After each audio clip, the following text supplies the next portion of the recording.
economic freedom we need to now bring. The young people of Africa must lead the industrialization of the continent.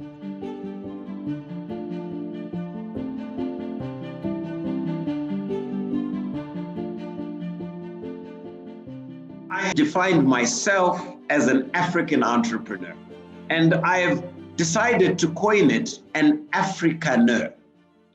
And mine is with a vision of supporting the dream that we all need to embrace, our common journey of changing the African narrative, taking ourselves off the economic menu, where every other country talks of how they're going to share our gold, our platinum, our whatever minerals and wealth, but placing ourselves at the economic table.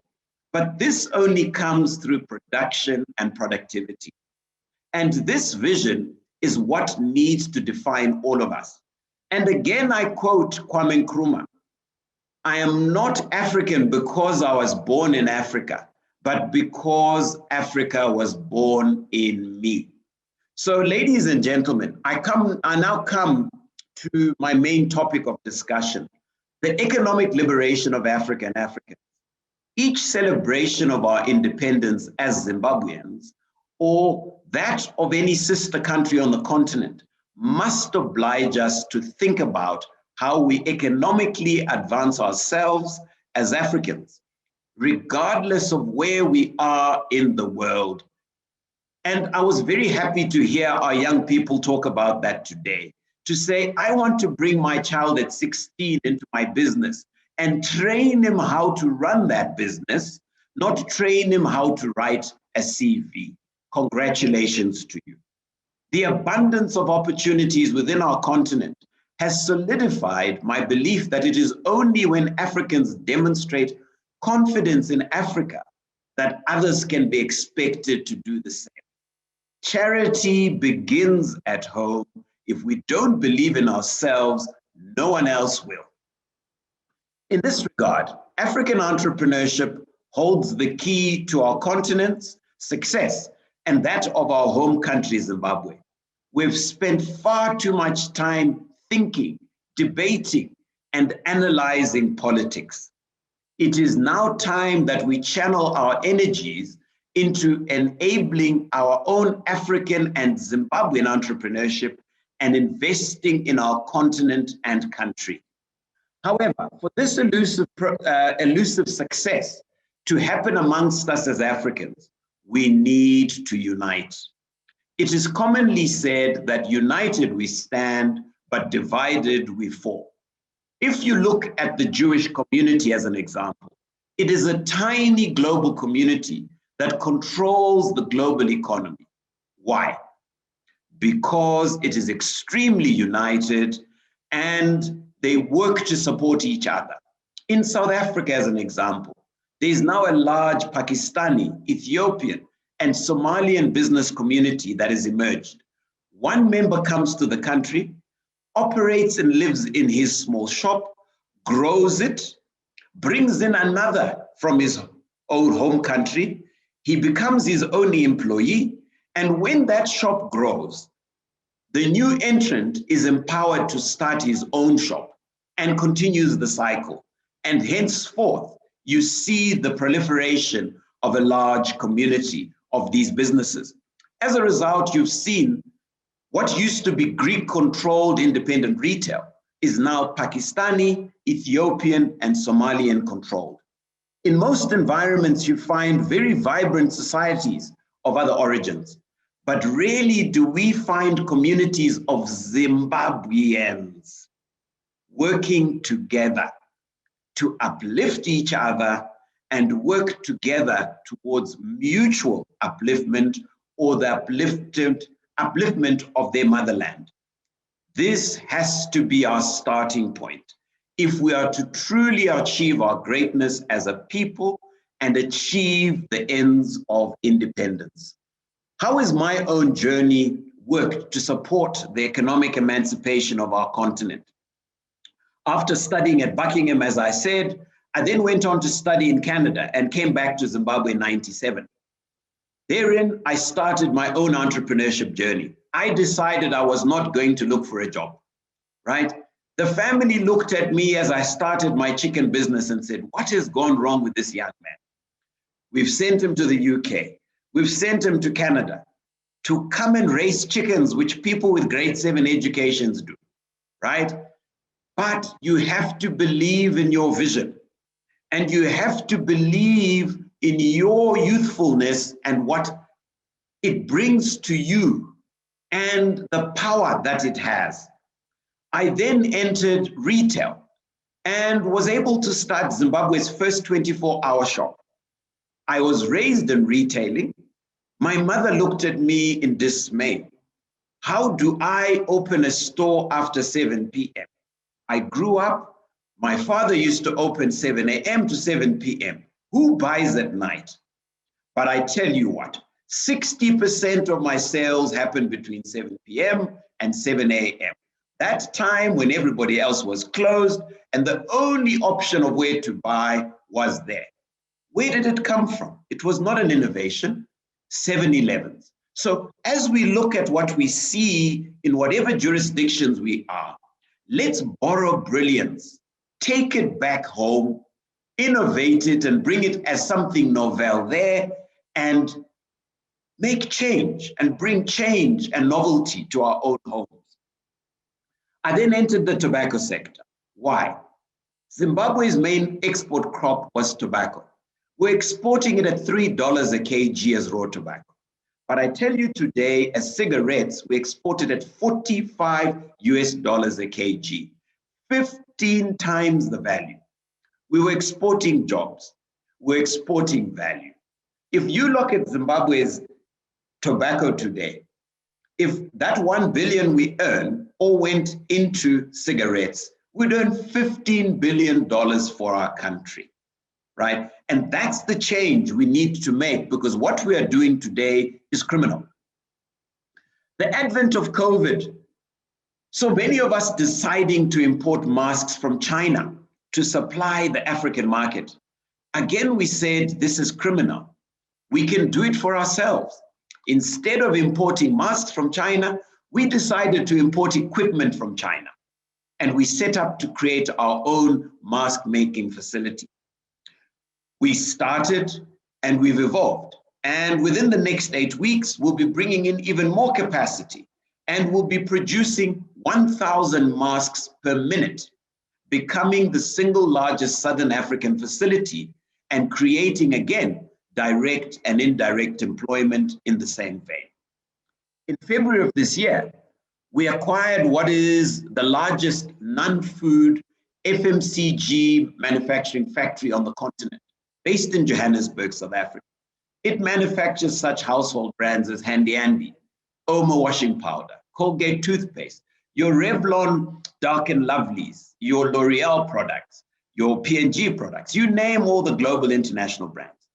This creates employment for over 700 people directly and thousands of others indirectly, and avoids the importation of all of these household products from Asia, Europe, and the Americas.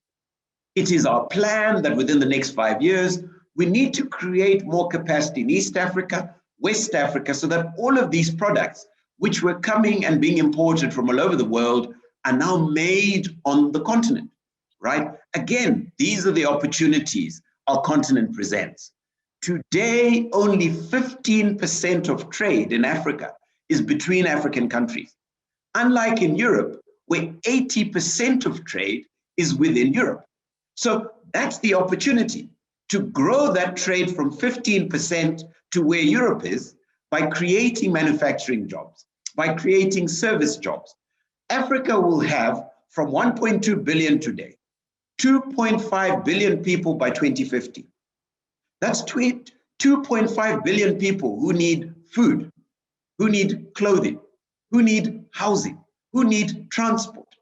That's the opportunity for you, the young people of Africa, to provide all these services, to create all these jobs.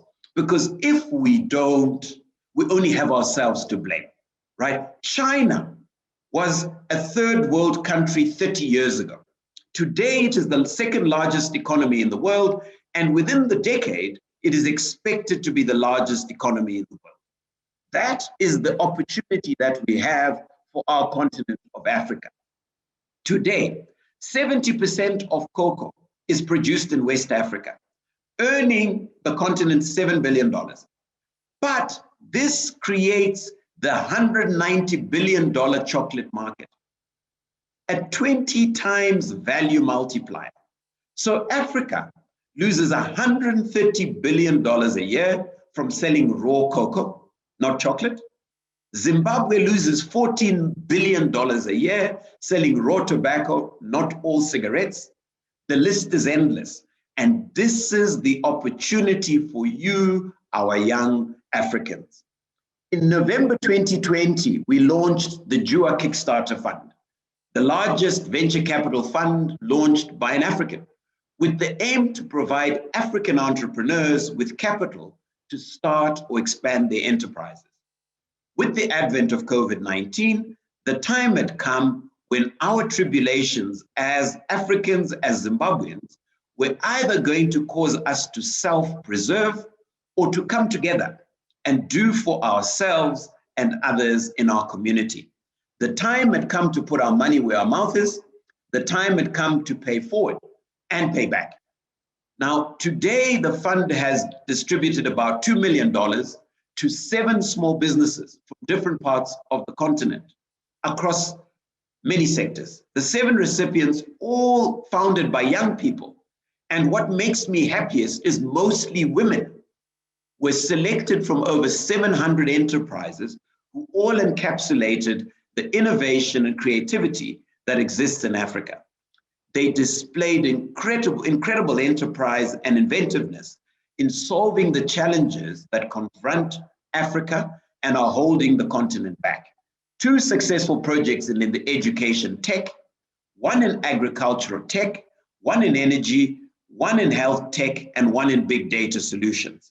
So this is the African freedom we talk about, the diaspora coming together, the young people, and all the people from across the continents as change agents to deliver the elusive economic freedom. Political freedom was brought to us. Economic freedom we need to now bring. The young people of Africa must lead the industrialization of the continent using new technologies that are not harmful to the continent. And I always say, wherever there's adversity, there's opportunity. There is so much adversity in our motherland of Zimbabwe, in our motherland of Africa. You hear people saying there's no water. That means an opportunity to supply water. There's no power, an opportunity to supply power. There is no garbage collection, an opportunity to supply garbage collection services. So instead of looking at it as a challenge, look at it as an opportunity for you to serve your country and your continent, and for you to convert that challenge and monetize it into a business. It took tremendous courage for the young men and women who stood against a formidable and well-resourced Rhodesian military to achieve Zimbabwe's independence in 1980. It will similarly take the tremendous courage of our fellow young men and women of African descent to take up the mantle and leave our comfort zones for the realization of the economic emancipation of our people. I would like to share with you 2 quotes to reflect upon. The first is from Malcolm X. You can't hate the roots of a tree and not hate the tree. You can't hate Africa and or Zimbabwe and not hate yourself. The second quote is from an African elder, statesman, former South African President Thabo Mbeki. And he said, as Africans, we need to share common recognition that all of us stand to lose if we fail to transform our continent. So, in conclusion, let us look to the past for lessons that will make our future glorious, and let us always stand together for what we believe is right. True freedom as espoused by the gallant and fearless men and women who resisted oppression, exists when the mind is free of fear. Here's sending my warm, patriotic wishes to make this day truly memorable.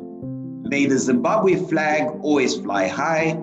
Happy Independence Day, Zimbabwe.